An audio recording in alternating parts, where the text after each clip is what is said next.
Assalamualaikum warahmatullahi wabarakatuh. Bismillahirrahmanirrahim. Alhamdulillahirabbil alamin. Allahumma sholli ala sayyidina Muhammad wa ala ali sayyidina wa maulana Muhammad, amma ba'du. Saudaraku yang dirahmati Allah, alhamdulillah, senang sekali rasanya kita masih bisa berjumpa kembali di rangkuman tausiah singkat Jamaah Nurul Qalbi. Doa dan harapan kami untuk penonton setia channel Jamaah Nurul Qalbi, semoga tetap diberikan kesehatan, baik zahir maupun batin, dilapangkan rezekinya, dimudahkan segala urusannya, dilindungi oleh Allah Subhanahu wa Ta'ala. Dan bagi saudara yang sampai saat ini masih terlilit hutang, semoga Allah cepat melunaskan serta dipanjangkan umur kita dalam ketaatan dan kebaikan. Amin, amin ya rabbal alamin.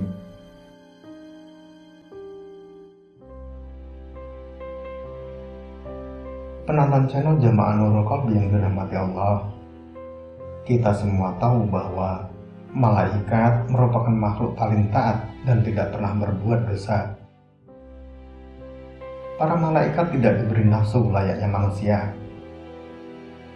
Setiap hari yang dilakukan hanya bertasbih dan menyembah Allah Subhanahu wa Ta'ala. Jadi tidak heran jika makhluk yang tercipta dari cahaya ini mendapat tempat istimewa di sisi Sang Pencipta. Para malaikat inilah yang dijadikan pasukan oleh Allah untuk mengawasi perbuatan manusia selama hidupnya. Mereka akan turun ke bumi atas perintah Allah dan menyaksikan amalan apa saja yang dilakukan oleh manusia. Namun ada hal yang sangat membuat iri dari para malaikat dengan amalan yang dilakukan oleh para manusia yang baik di bumi ini. Dan amalan ini tidak bisa ditiru oleh para malaikat di langit. Lalu apa saja amalan tersebut?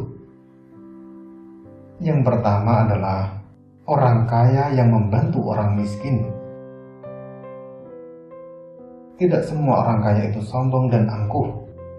Ternyata masih ada di dunia ini orang kaya muslim yang suka membantu orang miskin. Akan tetapi dalam hal ini yang dimaksud kaya adalah mereka yang suka membantu orang lain yang sedang kesulitan hidup. Amalan inilah yang tidak bisa ditiru oleh para malaikat dan membuat iri para malaikat yang menyaksikan hamba Allah yang sedang membantu orang lain dikala mereka benar-benar membutuhkan. Karena kita semua tahu, para malaikat tidak dikaruniai berupa harta benda oleh Allah Subhanahu wa Ta'ala. Selain itu, ada begitu banyak keutamaan yang akan kita dapat ketika membantu orang lain. Di antaranya adalah Allah akan selalu mencukupkan kebutuhan kita, akan ditambah nikmat kita oleh Allah, dan masih banyak yang lain sebagainya. Hal inilah yang membuat kagum dari para malaikat yang melihat perbuatan manusia seperti ini. Dengan catatan, mereka yang membantu orang lain tersebut hanya untuk mengharap ridho dari Allah Subhanahu wa Ta'ala dan bukan untuk ajang pamer. Oleh sebab itu, berbahagialah orang-orang yang diberi nikmat Allah berlebih dan digunakan untuk membantu orang lain. Ingatlah, di dalam harta yang kita miliki, ada bagian dari orang-orang kurang mampu yang harus kita keluarkan, seberapapun nilainya. Lalu amalan yang kedua adalah taubatnya orang yang senantiasa berbuat dosa yang diiringi dengan tangis penyesalan. Amalan manusia yang seperti inilah yang membuat para malaikat di langit kagum. Karena para malaikat merupakan makhluk yang suci dari segala dosa. Sehingga jika ada manusia yang hidupnya penuh dengan dosa, kemudian mau kembali bertaubat dengan sebenar-benarnya taubat, lalu meninggalkan semua perbuatan dosanya, maka insya Allah, para malaikat pun akan mengamini apa yang dilakukan oleh orang tersebut. Sehingga sangat mudah bagi Allah untuk mengampuni segala dosa yang pernah dikerjakan oleh hamba yang mau kembali bertaubat kepada Allah. Ada sebuah riwayat yang diceritakan oleh Rasulullah SAW kepada para sahabatnya, yakni tentang seorang hamba yang bertaubat dan kembali ke jalan Allah. Pada suatu ketika, ada seorang pemuda yang sedang menempuh perjalanan dengan membawa seekor kuda, berikut dengan seluruh harta bendanya berupa emas, berlian, dan uang. Karena jauhnya perjalanan yang ditempuh dan merasa lelah, maka pemuda ini beristirahat di bawah pohon, dan kudanya pun diikatkan di pohon tempat pemuda ini beristirahat.